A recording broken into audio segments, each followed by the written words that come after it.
Saudações a todos, vamos reiniciar nosso curso dedicado, focado em estudar a termodinâmica básica, em outras palavras, a termodinâmica sob regime de equilíbrio térmico. Muito bem, então nós vamos dar prosseguimento e continuidade a essa análise sobre o processo termodinâmico do tipo reversível. Então a primeira condição é essa, exatamente discutida durante a última aula, e agora a segunda condição importante, necessária, indispensável e imprescindível para que o fluido termodinâmico evolua de um estado de equilíbrio térmico para outro estado de equilíbrio térmico com um determinado intervalo de tempo, de modo que haja um intervalo de tempo suficiente para que o fluido termodinâmico realmente alcance um estado de equilíbrio térmico, e então o procedimento de acréscimo e retirada ocorra sempre respeitando o procedimento bastante lento, cuidadoso, minucioso, e assegurando que haja um intervalo de tempo suficientemente grande, por assim dizer, de modo a garantir e promover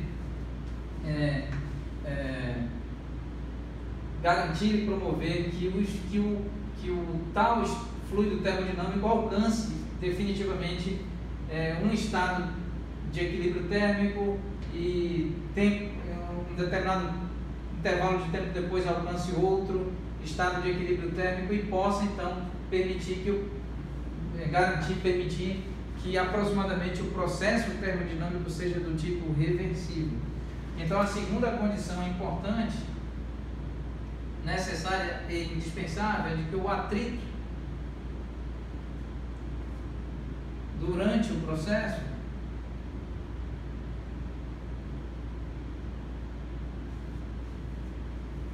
deve ser minimizado ou ainda tendendo a zero.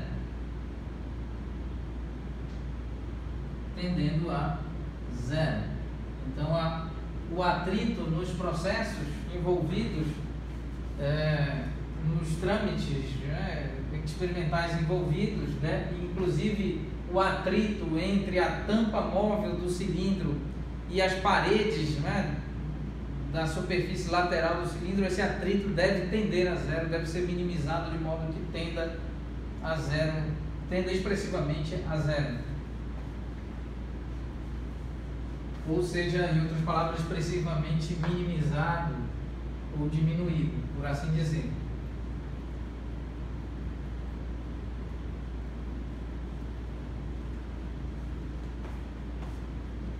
Então, uma outra observação necessária, importante, é de que o processo termodinâmico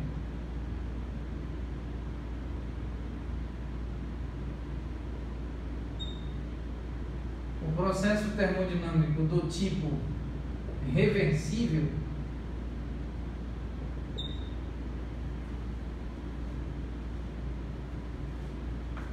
está associado a um processo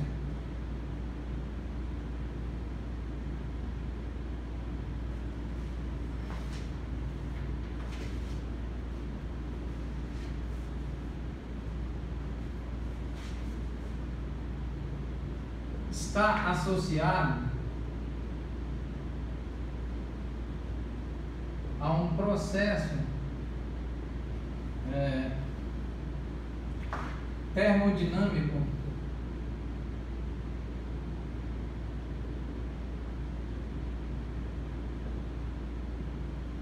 de expansão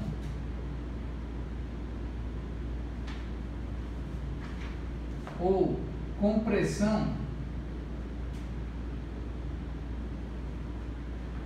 quase estático, ou seja, muito lento e com atrito aproximadamente zero.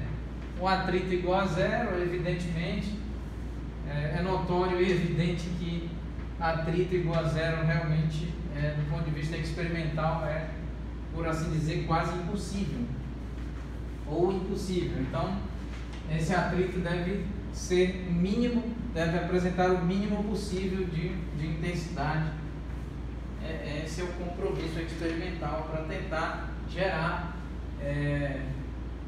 organizar, né, um processo termodinâmico do tipo reversível. Então agora vamos... Muito bem, então são duas condições, condição 1 e condição 2. A condição 1 afirma que o acréscimo e retirada de partículas, cada partícula dotada de massa infinitesimal, esses processos de acréscimo e de retirada devem ocorrer de modo muito lento a fim de garantir, de promover uma evolução, né, a fim de garantir que o fluido termodinâmico evolua gradativamente de um estado de equilíbrio térmico para outro estado de equilíbrio térmico. E então deve haver necessariamente um intervalo de tempo suficiente entre o acréscimo e a retirada, ou entre a retirada número 1 e a retirada número 2, ou o acréscimo número 1 e o acréscimo número 2, para que haja efetivamente, a evolução do fluido termodinâmico para um estado de equilíbrio térmico. A segunda condição necessária e imprescindível é de que o atrito durante o processo deve ser minimizado ou ainda tendendo a zero.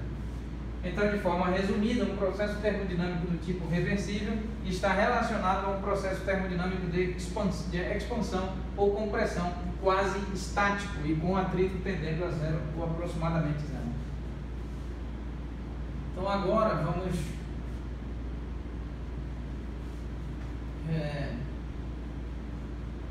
continuar. Vamos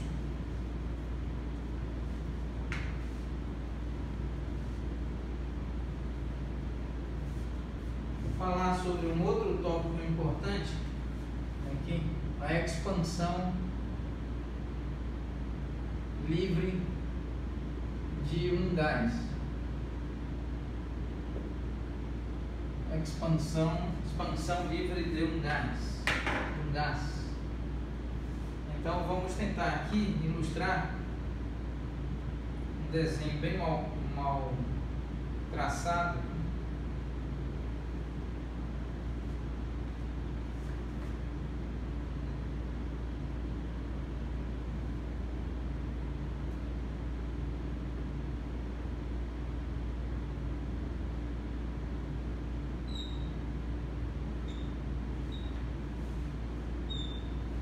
Muito bem, então vamos considerar aqui um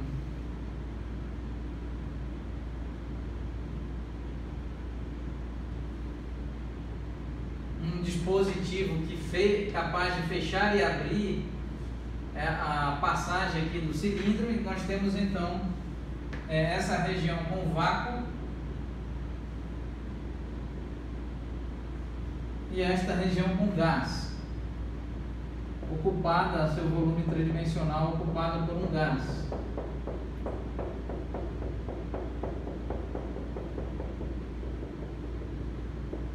Muito bem, então nós temos aqui um gás, existe um dispositivo cujo nome eu não recordo, nome técnico, e esse dispositivo abre e fecha a passagem aqui para que o gás expanda ou não, né?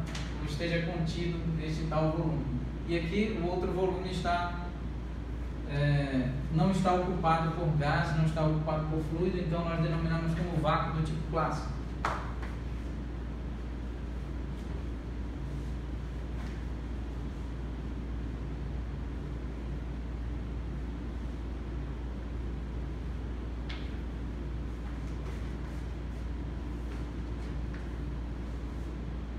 Então, quais são as características da expansão livre de um gás?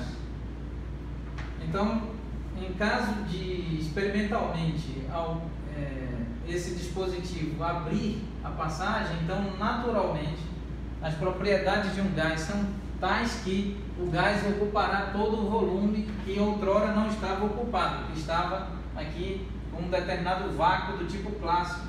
Então esse gás continuará ocupando este volume inicial e certamente ocupará o outro volume que outrora estava, né,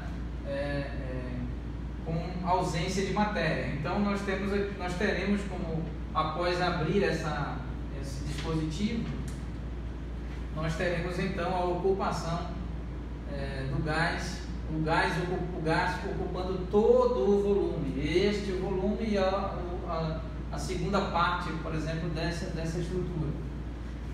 Então, nesse caso,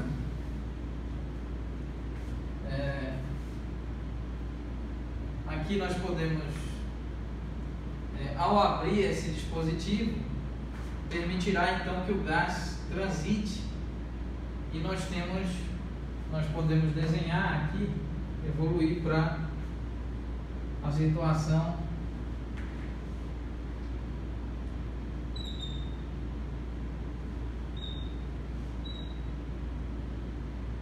então aqui, uma vez aberto o dispositivo abrindo essa passagem, então nós temos gás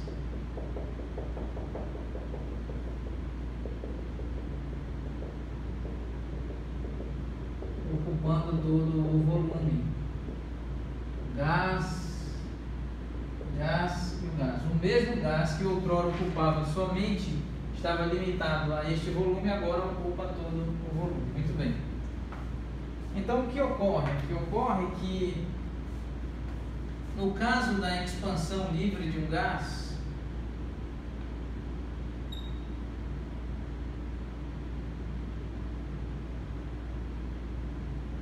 então nós temos aqui que a variação de volume é maior do que zero, uma vez que nós temos esse volume ocupado pelo gás. Então, na expansão livre, a tendência é o volume aumentar. Se o volume aumenta, então a variação de volume é maior do que zero. Evidentemente, nós devemos concordar com esta desigualdade. Então, a variação de volume é maior do que zero. Por outro lado, a variação de pressão é menor do que zero, uma vez que a pressão do gás diminui à medida que esse gás ocupa um volume maior. Então, ocorre naturalmente uma diminuição da pressão do gás sobre as paredes do recipiente à medida que o volume ocupado pelo gás aumenta. Então, variação de volume maior do que zero é notório e evidente que gera uma variação de pressão menor do que zero. Outro detalhe importante é que este gás não gera trabalho sobre o meio exterior a esse dispositivo, pelo fato de que nós estamos admitindo que todas as paredes aqui são fixas. Então, nós temos aqui um dispositivo, ou um recipiente,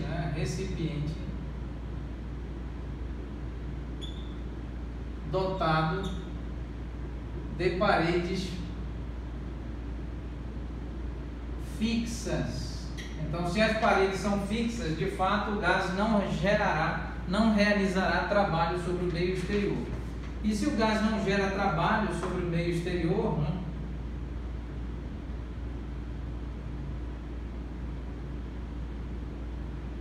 então isso nós podemos escrever da seguinte forma: o trabalho termodinâmico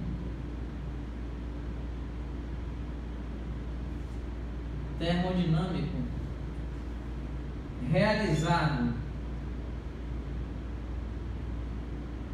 pelo gás sobre o meio exterior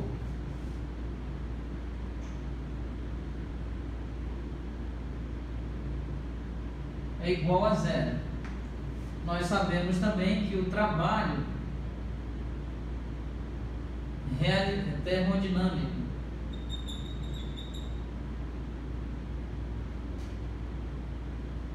realizado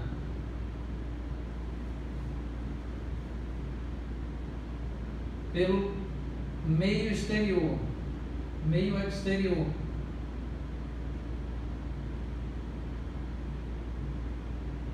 sobre o gás é igual a zero também. Então, isso implica que ΔW, ou seja, o trabalho termodinâmico, é igual a zero. Então, o gás não realiza trabalho sobre o meio exterior e E, similarmente, o meio exterior não realiza trabalho sobre o gás. E isso muito tem a ver, está relacionado ao fato de que o recipiente é dotado de paredes fixas. Então, se o trabalho, se não há variação de trabalho, não há realização de trabalho, então, que não, por que não se aplica, né? Aqui não aplica-se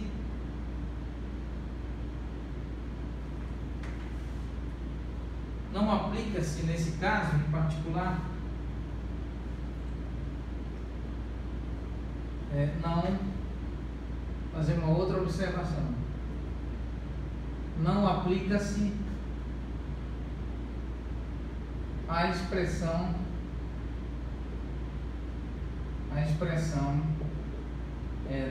infinitésimo de trabalho termodinâmico, pressão multiplicado pelo infinitésimo de volume. Não é aplicado simplesmente, exato e precisamente pelo fato de que o gás não realiza trabalho sobre o meio exterior não realiza trabalho sobre o gás, e isso se dá em virtude, devido ao fato, em razão do fato de que as paredes desse recipiente são completamente fixas.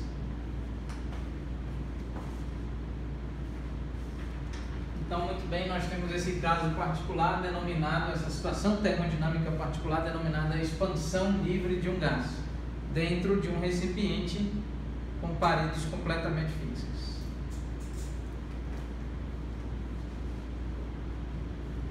Então, vamos finalizar a aula neste ponto e retomaremos oportunamente. Obrigado a todos.